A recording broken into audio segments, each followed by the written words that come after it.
د کرهڼې وزارت چارواکي وایي له کرهڼیز سکتور سره د کرهڼیز پرمختیایي صندوق له لارې همکاري کوي. د دغه وزارت تخنیکي مرستیال مولوي صدر اعظم عثماني په کندهار کې د پنبې د پروسس له فابریکو څخه د لیدنې پر مهال وویل چې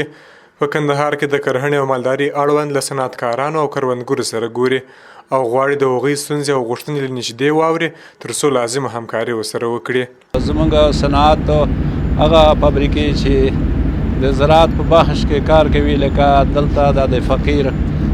فابریکه چې پروسس دی پنبه کوي او د دې نه مقصد تیل یعنې غوړي تولیدېږي او د دې نه کنجړات تولیدېږي. نو دا زموږ د دې صنعت د حمایې دپاره موږ سفر کړی و چې موږ دوی ته په مرابحه باندې پیسې ورکړو او په دې بنیاد باندې چې د فابریکه نوره هم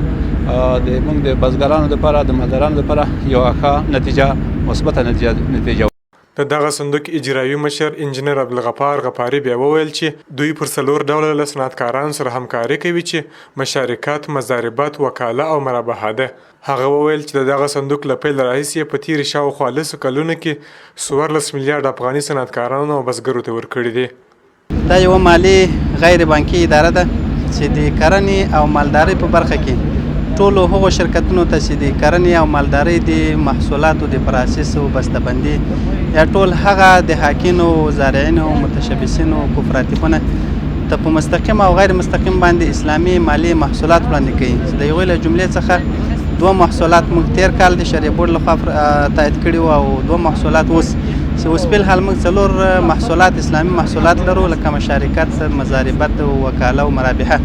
په کندهار کې د پنبو د فابریکو مسؤلین وایي د دغه صندوق تمویل هم پر فابریکو او هم پر کروندګرو مثبت اغیز لري ځکه دوی کولی شي په مناسبه بیه له کروندګرو میوه، پنبه او نور توکي رانیسي. د ای ډي اف صندوق څخه ډېره مننه کور ودان. دا په مجموع کې زموږ سره د صنعتکارانو سره د بزګرانو سره په مجموع کې د ټول افغانستان سره مرسته ده ځکه د دې له لارې موږ کولی شو چې خپل تولیداتو ته رشد ورکړو، تولیدات زیات کړو. د تولیداتو د زیاتوالي سره د کارمندانو تقاضا زیاتېږي، کارمندان کاري ځواک مجبوروي چې زیات یې کړو، تر څنګ یې صادرات زیاتېږي. دا د افغانستان لپاره ښه زیری دی چې د پنبې په برخه کې صادرات ولرو. په کندهار کې دا وخت د پنبې او نور توکو کروندګر شکایت کوي چې د دوی حاصلات په مناسبه بیه نه خرڅېږي چې له امله یې دوی خپل سر نشي پوره کولی.